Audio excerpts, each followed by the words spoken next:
भ्रष्ट विधायक और जिला अध्यक्ष के आदेश पे एसडीओ साहब को वो लोग कह कर करके मुझे प्रशासन से उठवाया कि संग्रहालय का बोर्ड लिखा हुआ कोई भी बैनर पोस्टर है उसको हटाओ, और मुख्यमंत्री के सामने संग्रहालय का बात नहीं आना चाहिए और नहीं संग्रहालय का कोई भी जिक्र करना, नहीं तो ये बहुत बुरा हो जाएगा। नगमा में है क्या, एक संग्रहालय के बाद क्या है? वो जो वहां पे डिवारनी पे आ रहे हैं वहां मुर्दा फुकाता है, वहां लाश फुकाती है, वो एक मुर्घटिया है, कुछ भी नहीं था। रातों रात ही लोग रोड बनवाया है, रातों रात ही लोग नल लगवाया है, रातों रात बिजली का पोल गड़वाया है, कूड़ा साफ करवाया है। किसी भी राज्य का मुख्यमंत्री जब अपने प्रदेश के किसी एक छोटे से गांव में जाता है तो उस गांव के अंदर की क्या उत्सुकता रहती होगी अपने मुख्यमंत्री को लेकर के, ये तो आप सभी लोगों को पता ही होगा। लेकिन मैं आपको बताते चलूं कि इस वक्त मैं मौजूद हूं वैशाली विधानसभा क्षेत्र के एक नगमा गांव में, और इस गांव में आने का मेरा खास कारण यह है कि नीतीश कुमार अपनी प्रगति यात्रा के अगले चरण में 6 जनवरी को इस गांव में आने वाले हैं।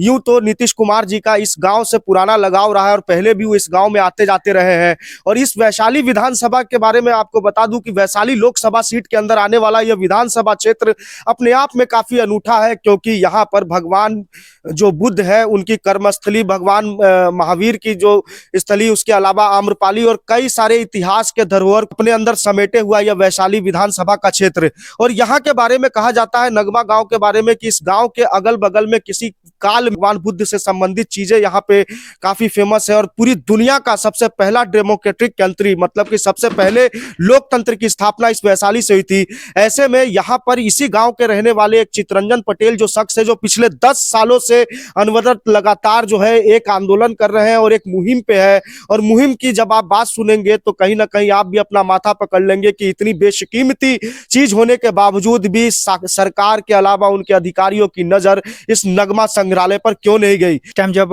इसका खुदाई करवाए तो वो बहुत सारा पुरातात्विक वस्तु निकला, जबकि जिला प्रशासन ने आदेश नहीं दिया। उसके बाद भी बेलसर ओपी थाना प्रभारी उस वक्त रोक लगा दिए थे 13-14 साल पहले। तो फिर कलेक्टर से बात कर करके हम लोग लास्ट में उस तरफ में, क्योंकि विभाग से तालाब हो रही थी, आपका मत्स्य पालक विभाग DFO district fishery officer Poonam Pandey करवा रही थी, तो उधर से करवाए। उसके बाद उधर भी बहुत सारा पुरातात्विक निकला, तो सारे सामानों को सहेजने के लिए मैं गुहार लगाए राज्य सरकार से, उसके बाद जिला पदाधिकारी से, आर्कोलॉजिकल डायरेक्टर से भी। वो लोगों ने कोऑपरेट नहीं किया, तो फिर बाद में स्वयं लागत से म्यूजियम बना करके लोगों ने संग्रहालय बनवाया। अब नीतीश कुमार जी 6 तारीख को आ रहे हैं, लेकिन कुछ असामाजिक तत्वों और कुछ भ्रष्ट नेता पदाधिकारी के कारण हमारा नाम उससे एजेंडा लिस्ट से और प्रस्ताव से हटा दिया गया है संग्रहालय का, ताकि वो संग्रहालय विजिट नहीं करे, क्योंकि उनका पर्दाफाश हो जाएगा। और वो आज तक ले न मंत्री कोई पदाधिकारी वहाँ देखने गए हैं न घूमने गए हैं।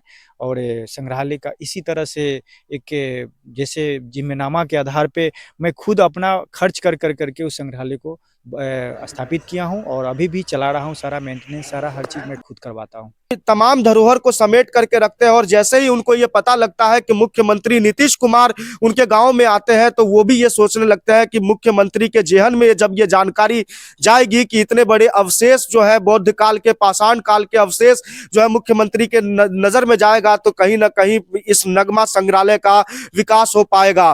तो जब इसी सब चीजों को लेकर के जब वो प्रशासनिक अधिकारियों के पास जाते हैं, तमाम दलीलें देते हैं कि मुख्यमंत्री जब हमारे गाँव में आ रहे हैं तो एक न एक बार उनको कम से कम यहाँ नगमा संग्रहालय का दौरा करा दिया जाए, लेकिन अधिकारी कहीं भी इस बात को मानने को तैयार नहीं होते हैं। और ऐसे में चितरंजन पटेल जो है वो भी नीतीश कुमार की यात्रा निकलने वाली होती है अपने गांव के अंदर, वहां पे पोस्टर लगाने का काम करते हैं। पिछले साल की 28 तारीख को नीतीश कुमार यहां आने वाले थे नगमा गांव में, तब से यहां पे तैयारियां जोरों शोरों से चल रही है। लेकिन पूर्व प्रधानमंत्री मनमोहन सिंह के देहावसान के बाद में जिस तरीके से 7 दिनों का राष्ट्रीय शोक हुआ, उसमें नीतीश कुमार ने अपनी यात्रा, प्रगति यात्रा तो रद्द कर दी, लेकिन फिर से 6 तारीख को आने वाले हैं। ऐसे में चितरंजन पटेल ने, जहां से नीतीश कुमार का काफिला प्रगति यात्रा गुजरेगी, वहां पे वैशाली संग्रहालय, नगमा संग्रहालय के बारे में उन्होंने बोर्ड लगाए थे।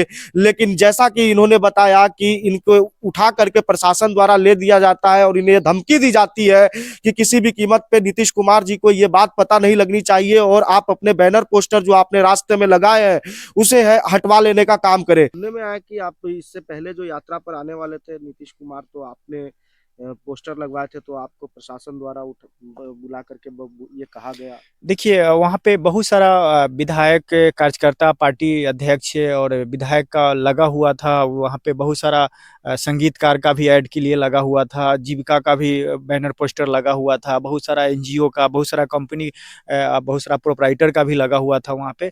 तो एक 2x2 में ना एक फ्लैग से प्रिंट करवाया, हम जगह जा करके 2-4 जगह हम लोग लगा दिए। तो ये क्या बोलते हैं, भ्रष्ट विधायक और जिला अध्यक्ष के आदेश पे एसडीओ साहब को वो लोग कह कर करके मुझे प्रशासन से उठवाया कि संग्रहालय का बोर्ड लिखा हुआ कोई भी बैनर पोस्टर है उसको हटाओ, और मुख्यमंत्री के सामने संग्रहालय का बात नहीं आना चाहिए, और नहीं संग्रहालय का कोई भी जिक्र करना, नहीं तो ये बहुत बुरा हो जाएगा तुम्हारे साथ। मतलब संग्रहालय को लुप्त रखो, दफन करो। आप क्या चाहते हैं? अरे संग्रहालय नगमा में है क्या? एक संग्रहालय के बाद क्या है? वो जो वहां पे डिवारनी पे आ रहे हैं, वहां मुर्दा फुकाता है, वहां लाश फुकाती है, वो एक मुरघटिया है। वहां पे लोग बुला के क्या दिखाना चाह रहे हैं? या अपने वैशाली की धरोहर इतिहास को, प्राचीन इतिहास को देखेंगे, वैसा ये नगमा संग्रहालय आएंगे, देखेंगे, पर्यटकीय क्षेत्र में डेवलपमेंट करेंगे, पर्यटक केंद्र के दृष्टिकोण से इस पंचायत का डेवलपमेंट होगा। जितना 10 दिन में जो किया है पदाधिकारी लोग, कुछ भी नहीं था। रातों रात ही लोग रोड बनवाया है, रातों रात ही लोग नल लगवाया है, रातों रात बिजली का पोल गड़वाया है, कूड़ा साफ करवाया है।